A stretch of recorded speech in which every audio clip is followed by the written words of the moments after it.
Hello दोस्तों, कैसे हैं आप सब। आशा करता हूँ आप सब अच्छे होंगे और मैं बता दूँ मैं भी बहुत अच्छा हूँ।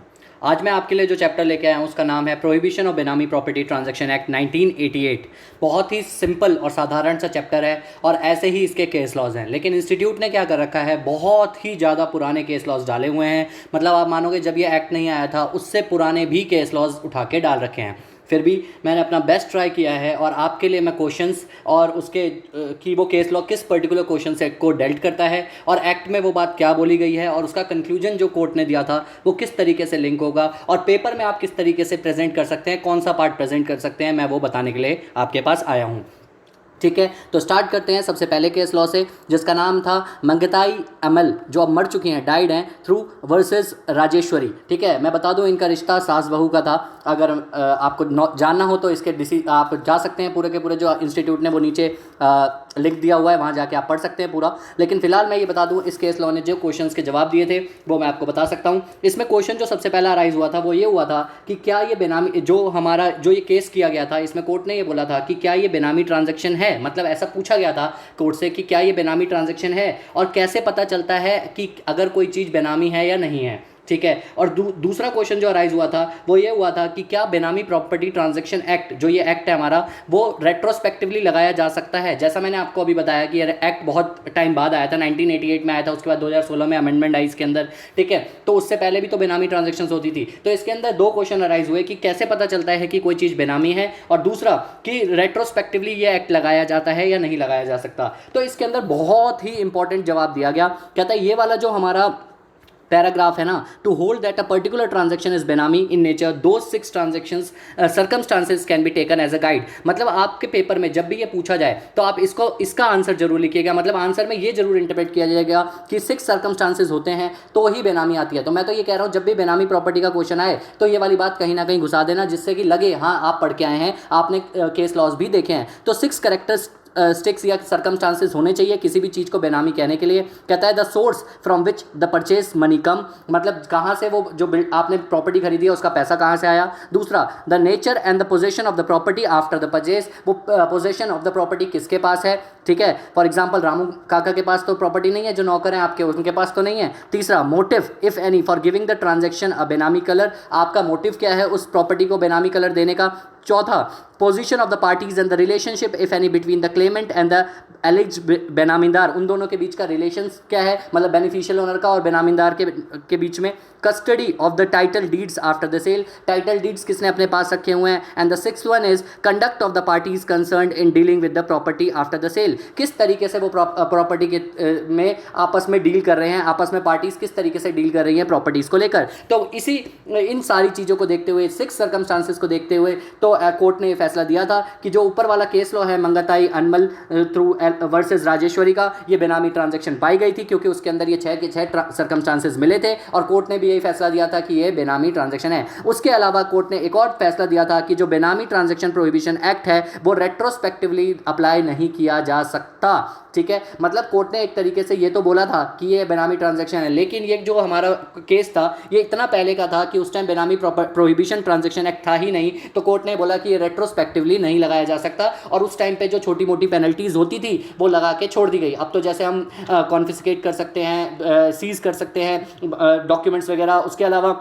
हम अटैच भी कर सकते हैं। पहले इतना सब कुछ नहीं था, पहले थोड़ी बहुत पेनल्टीज होती थी तो वो लगा के इसको छोड़ दिया गया। लेकिन हाँ, इस केस लॉ की वजह से हमें ये आंसर जरूर मिल गया कि कौन से सिक्स सर्कमस्टांसेज है जब इसको बेनामी बोला जा सकता है। तो प्लीज़ इसको मेंशन करिएगा आंसर में, आपके आंसर में 4 चांद लग जाएंगे। सेकंड केस लॉ हमारे पास जो आता है वो आता है Shrimati P Leelavati versus V Shankar Narayan Rao. ठीक है, ये दोनों आपस में बहन भाई थे और इस केस में हमारा जो क्वेश्चन उठा था वो ये उठा था कि क्या किसी के पापा ने अगर फाइनेंशियल असिस्टेंस दी है तो उसको बेनामी प्रॉपर्टी मान लिया जाएगा क्या। फॉर एग्जांपल, अगर मुझे घर खरीदना है और मेरे डैड ने अगर मेरे को फाइनेंशियल असिस्टेंस दी कि मैं अपना घर परचेज कर सकूं अपने नाम पे, तो क्या ये हमारी बेनामी ट्रांजैक्शन हो जाएगी। नहीं, ऐसा नहीं। कोर्ट ने सिंपल सी चीज़ें वही बोली, दोबारा से यही सिर्फ सर्कमस्टांसेस कोर्ट ने रखे, देख सकते हैं आप। ठीक है, 6 सर्कमस्टांसेस रखे और ये बोला गया कि इसको बेनामी नहीं माना जाएगा, लेकिन इसके अंदर एक प्रोवाइडेड दैट करके डाला गया प्रोविजन, और ये बोला गया कि अगर यही पापा ने अगर अपने फायदे के लिए खरीदी होती, ठीक है, अपने बेटे के नाम के थ्रू,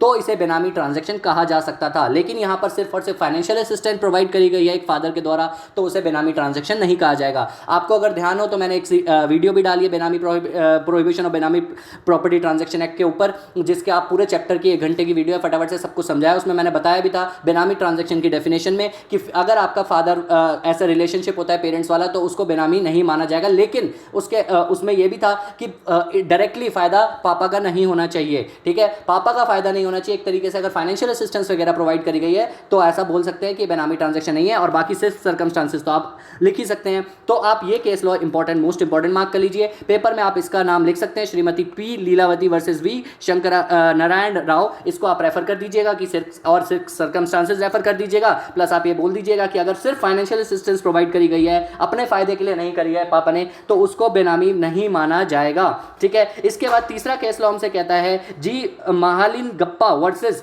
जीएम सविता, ठीक है, जी महालिन गप्पा वर्सेस जीएम सविता। मैं आपको बता दूं इन दोनों का रिलेशन बाप बेटी का रिलेशन था, और इसके बीच में जो क्वेश्चन उठा था, इसमें जो क्वेश्चन अराइज हुआ था वो ये हुआ था कि हाँ, तो यहाँ पर ये हुआ था कि जो फादर ने प्रॉपर्टी खरीदी थी वो अपने फायदे के लिए खरीदी थी, फाइनेंशियल असिस्टेंस तो प्रोवाइड करी थी अपनी बेटी को बच्चे को, लेकिन यहाँ पर जो प्रॉपर्टी खरीदी गई थी फादर ने अपने फायदे के लिए खरीदी थी। तो जब पिताजी ने अपने फायदे के लिए प्रॉपर्टी खरीदी है तो उस केस में उसको बेनामी कहा जा सकता है। तो इस केस लॉ में ये आपने जो पिछला पढ़ा इसका अपोजिट है, जो मैंने दोनों बातें बताई थी। तो एक केस लॉ वो वाला हो गया जहाँ पर पापा ने प्रॉपर्टी खरीदी थी, फाइनेंशियल असिस्टेंस प्रोवाइड करी थी अपने बच्चे को, लेकिन पापा का फायदा नहीं था, बच्चे का फायदा था, तो उसे बेनामी नहीं माना था कोर्ट ने। यहां पर पापा का फायदा था और बच्चे का फायदा नहीं था, तो इसको बेनामी माना गया था। तो आप यहां पर भी वो 6 सर्कमस्टांसेस लिख के और ये बोल सकते हैं क्योंकि फायदा डायरेक्टली फादर का हो रहा था तो फिर प्रॉपर्टी है। तो मतलब देखो, ऐसे तो आपसे क्वेश्चन पूछेंगे नहीं, लेकिन क्वेश्चन इस तरीके से पूछा जा सकता है कि फादर ने असिस्टेंस प्रोवाइड करी और फायदा बच्चे का ही है, तो आपको ये देखना पड़ेगा फायदा किसका है, पापा का है या बच्चे का है,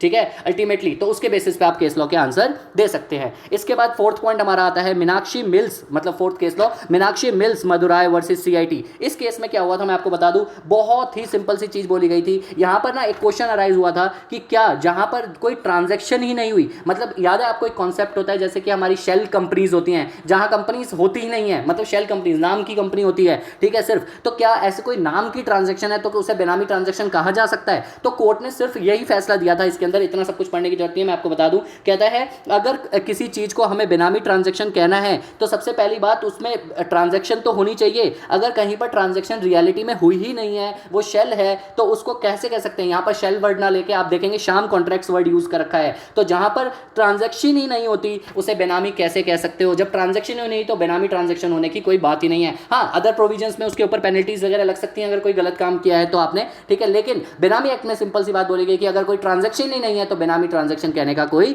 तात्पर्य ही नहीं है, ठीक है। इसके अलावा अगला केस इसमें और कुछ नहीं है।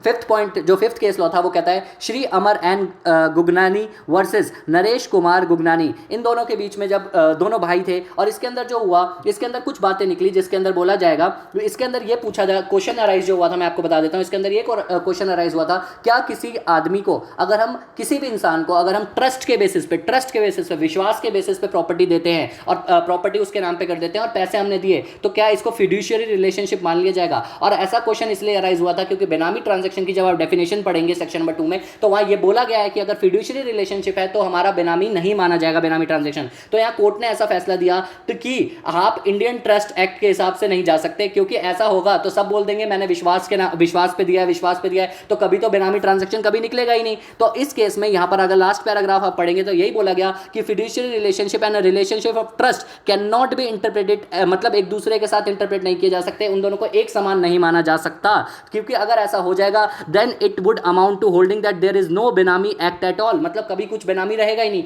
हर इंसान आके बोल देगा मैंने तो विश्वास पे दिया था, तो ऐसा कोई ट्रस्ट के बेसिस पे या इंडियन ट्रस्ट एक्ट के हिसाब से अगर है भी तो भी बेनामी तो माना जा सकता है। फिड्यूशियरी रिलेशनशिप में वही 4-5 चीजें आती हैं जो हमारे उसमें लिखी हुई है। फॉर एग्जांपल जैसे कर्ता ने खरीदी है, भाई बहन ने खरीदी है, मम्मी पापा ने खरीदी है, तो ऐसा जॉइंट बन के लीनियर असेंडेंट डिसेंडेंट ने joint as a joint holders खरीदी है, तो उनको बोला जाता है जो पर्टिकुलरली स्पेसिफिकली मेंशन है। ऐसे विश्वास पे किसी के नाम पे ले लेना तो फिर तो कभी बेनामी एक्ट लग ही नहीं पाएगा ना यार, तो फिर इसलिए इस यहाँ पर ये क्लियर किया गया था।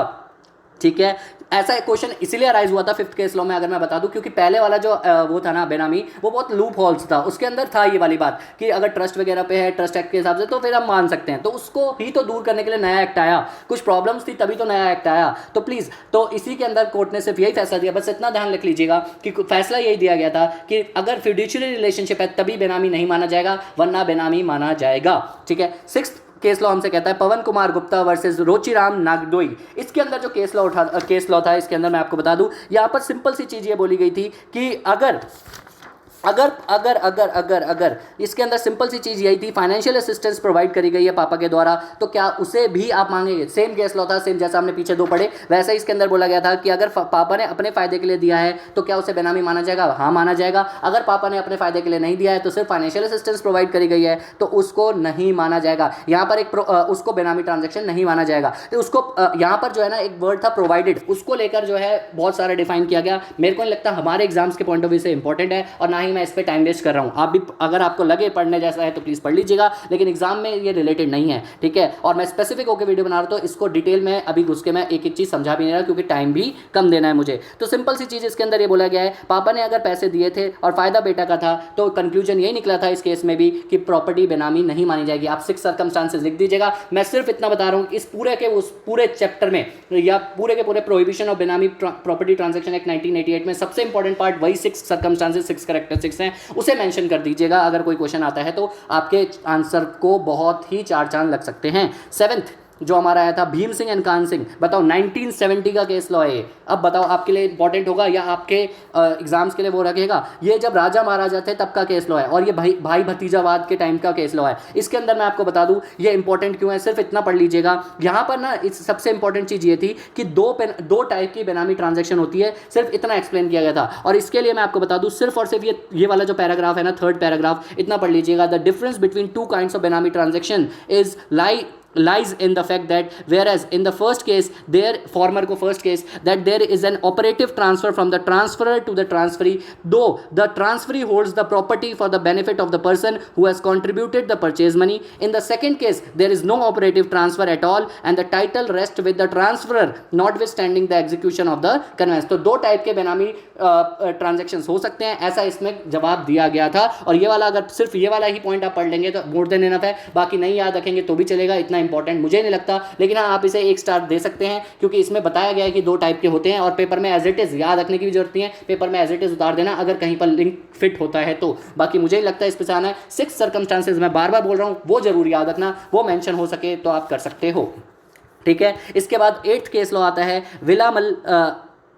वालियामल D by versus Subramaniam and others. ठीक है। तो इसके अंदर जो क्वेश्चन था वो ये था कि क्या बर्डन ऑफ प्रूफ जो होता है वो किसके ऊपर होता है। मतलब अगर मैं किसी चीज़ को बोल रहा हूँ कि ये बेनामी है, तो मेरे को प्रूफ करना है या सामने वाले को प्रूफ करना है कि नहीं ये बेनामी नहीं है। जैसा हम इनकम टैक्स में भी पढ़ते हैं, बर्डन ऑफ प्रूफ किसके ऊपर होना चाहिए, बहुत जगह हमने इस बारे में पढ़ा भी है, इंटरनेशनल टैक्सेशन वगैरह एंड ऑल में। ठीक है। तो यहाँ पर भी यही बात बोली गई कि प्रोहिबिशन ऑफ बेनामी प्रॉपर्टी ट्रांजेक्शन एक्ट 1988 में ये पूछा गया कि क्या बर्डन ऑफ प्रूफ किसके ऊपर होगा। ठीक है। तो burden of proof under the prohibition of the benami property transaction act 1988 lies on the person, जो एलिगेशन लगाता है उसको ये प्रूव करना होता है। The person who alleges the transaction to be benami, जो इंसान ये बोलता है कि ये प्रॉपर्टी बेनामी है, उसको प्रूव करना होता है। भले ही वो कोई आपका रिश्तेदार बोल रहा हो, भले ही डिपार्टमेंट बोल रहा हो, भले ही एनफोर्समेंट डायरेक्टरेट बोल रहा हो, भले ही एडजुडिकेटिंग अथॉरिटी बोल रही हो, कोई भी बोल रही हो, ही हैज टू प्रूव कि ये बेनामी नहीं है, बेनामी प्रॉपर्टी है। और फिर सामने वाले बंदे से पूछा जाता है कि भाई हमारे हिसाब से तो बेनामी है, हमने सारे डॉक्यूमेंट दिखा दिए।